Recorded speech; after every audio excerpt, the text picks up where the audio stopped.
আজকাল সবই ভুলে যাই। বয়স হচ্ছে তো, বয়স মনে হয় এইরকমই করে। ছোটবেলার কথাগুলো বেশ মনে পড়ে, কিন্তু কিছুদিন আগের কথা বা এক্ষুনি যে কাজটা করলাম সেগুলো কেমন ভুলে যাই।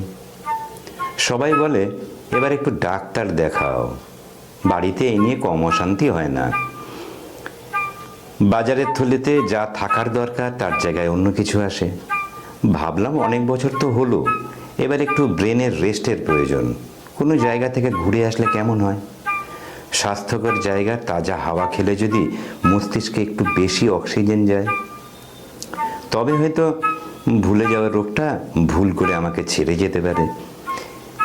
এই ভেবে একলা বেরিয়ে পড়লাম। মিশন উত্তরবঙ্গ। আমার উদ্দেশ্য বাঙালির ভ্রমণ পিপাসা নয়, তাই জলপাইগুড়ির শহরের বিডি হোটেলেই উঠলাম। বেলা 10টায় চেক ইন করলাম, আর বেরোতে মন চাইল না, তাই সারাদিন আমি হোটেলেই কাটালাম। রাতটাও নির্বিঘ্নে কাটলো। পরদিন সকালে আর বসে থাকতে পারলাম না। হোটেল থেকে বেরিয়ে পড়লাম উদ্দেশ্যবিহীনভাবে, বলতে গেলে ভবঘুর হলাম। এলোমেলো ঘুরতে ঘুরতে একটা চায়ের দোকান চোখে পড়ল। সেখানে আমি দাঁড়িয়ে পড়লাম, কারণ চা আজ থেকে মগে ঢালার পর আর একটা মগ নিয়ে শুরু হলো চা ঢালার খেলা।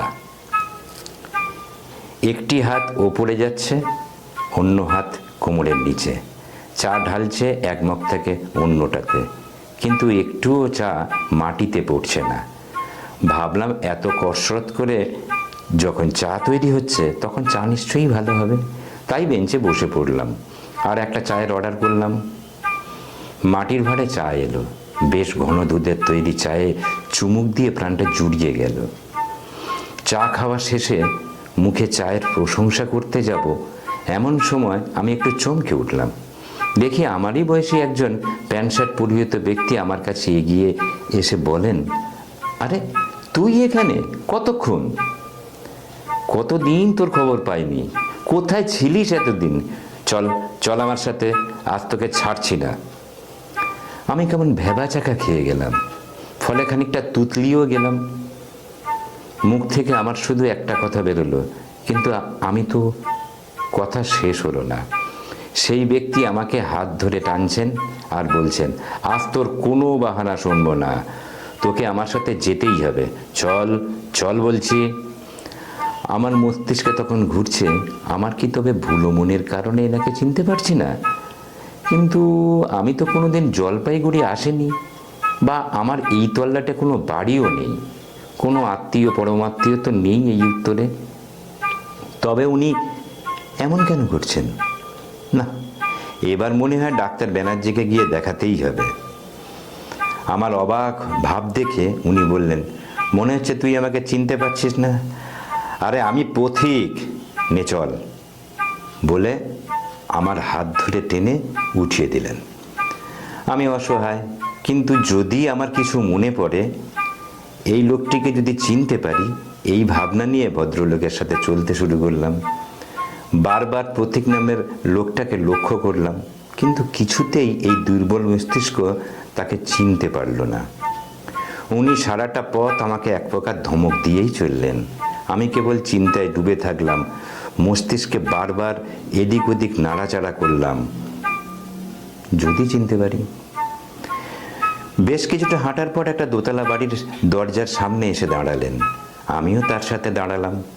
কলিং বেল বাজানোর কিছুক্ষণের মধ্যে এক বয়স্কা মহিলা দরজা খুললেন, আর তাকে দেখেই মানুষটা বললেন, দেখো কাকে নিয়ে এসেছে। মহিলা আমার দিকে তাকিয়ে উচ্ছ্বসিত হয়ে বললেন, আরে আপনি আসুন, ভিতরে আসুন, আজ আর না খাইয়ে ছাড়ছি না, বলেই দরজা ছেড়ে দাঁড়ালেন। আমার অবাক হবার কোনো শেষ নেই। এই মহিলাও আমাকে ভুল ভাবছেন, নাকি আমারই কোনো ভুল হচ্ছে? আমার আর ভাবতে ভালো লাগছে না, মাথার চুল ছিঁড়ে ফেলতে ইচ্ছে করছে। এরপর আমি মহিলাকে জিজ্ঞাসাই করে ফেললাম, আপনাদের কোনো ভুল হচ্ছে না তো? মহিলা যেন শুনতেই পেলেন না।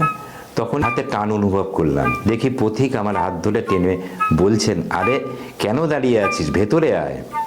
আমি অবাক ভাব কাটিয়ে নিয়ে ঘরের ভেতরে ঢুকলাম। ঘরটা পরিপাটি সাজানো, যে ঘরে ঢুকলাম তাকে কথ্য ভাষায় ড্রয়িং রুম বলে। আমাকে সোফায় নিয়ে বসালেন, তারপর শুরু হলো বিভিন্ন স্মৃতিচারণ, কিন্তু তার বিন্দু বিসর্গ মনে করতে পারলাম না। আরে আমি সোদপুরের ছেলে, জন্ম থেকে বুড়ো হওয়া এইখানেই। আমি কুসমিনকালেও জলপাইগুড়ি আসেনি, কেবল ভূগোল বইতে পড়েছি। তাছাড়া পথিক বলে কেউ আর বন্ধু ছিল আমি মনেও করতে পারছিলাম না, কিন্তু আমার নিজের মস্তিষ্কের ওপর বিশ্বাসও নেই, তাই কেবল অস্বস্তি বোধ করছি। কিন্তু পথিকের আন্তরিকতা দেখে কিছুই বলতে পারছি না, কেবল মুখে একটা হাসি ছড়িয়ে রাখার চেষ্টা করে গেলাম। কথায় কথায় বেলা মাথার উপর উঠল। এবার দুপুরের খাওয়া হলো। মহিলার হাতের রান্নাটি বড় চমৎকার। আমি মস্তিষ্কের সমস্যার সমাধানে ব্যস্ত থাকলেও তৃপ্তি করেই সব খেয়েছি। এরপর আবার সেই বকবক, আচ্ছা তোর মনে আছে বলে বিভিন্ন ঘটনার অবতারণা করলেন সেই ভদ্রলোক। দুর্বিষহ কয়েক ঘন্টা কাটানোর পর দেখলাম সূর্য পশ্চিমে হেলেছে। আমি ব্যস্ত হয়ে বললাম, আমাকে হোটেলে ফিরতে হবে। এই সময় পথিক বললেন, আমি একটু আসছি, তারপর তোকে আমি পৌঁছে দিয়ে আসব। বলেই মানুষটা উঠে চোখের আড়ালে চলে গেলেন। মহিলা আমার সামনের সোফায় বসেছিলেন। উনি উঠে আমার পাশে এসে বসলেন। বলতে পারিনি ওনার জায়গা পরিবর্তনের কারণ কি। বেশিক্ষণ এরপর অপেক্ষা করতে হলো না। মহিলা নিচু স্বরে বললেন, আপনি কিছু মনে করবেন না, আসলে উনি ফ্যান্টম প্রেজেন্স মানে অশরীরী উপস্থিতি টের পান। এটা এক প্রকার হ্যালুসিনেশন। একে পোস্ট ট্রাউমেটিক স্ট্রেস ডিসঅর্ডার PTSD বলতে পারেন। আসলে ওনার সামনে ওনার প্রিয় বন্ধু রোড ক্রস করতে গিয়ে গাড়ির তলায় পড়ে মারা যান। তারপর থেকে উনি ওনার বন্ধুর মতো কাউকে দেখতে পেলে নিয়ে আসেন। উনি ভুলে যান ওনার বন্ধু আর এই জগতে নেই। এই নিয়ে 3 বার। প্রথমবার আমিও বিরক্ত হয়েছিলাম, কিন্তু ডাক্তারের পরামর্শে আমিও স্বামীর হ্যালুসিনেশনের সাথ দিই। তাই আপনাকে সারাটা দিনে এত অসুবিধায় পড়তে হলো, এর জন্য আমি দুঃখিত। আসলে পান্থ ছিল ওনার একদম হরিহর আত্মা। পথিক আর পান্থ একে অপরকে ছেড়ে থাকতেই পারত না। বলতে বলতে মহিলার চোখ ভিজে উঠল। আমি স্তব্ধ হয়ে গেলাম। নিজের কানকে বিশ্বাস করতে পারলাম না। ভাবলাম ভুল শুনিনি তো, কারণ আমার নামও যে পান্থ।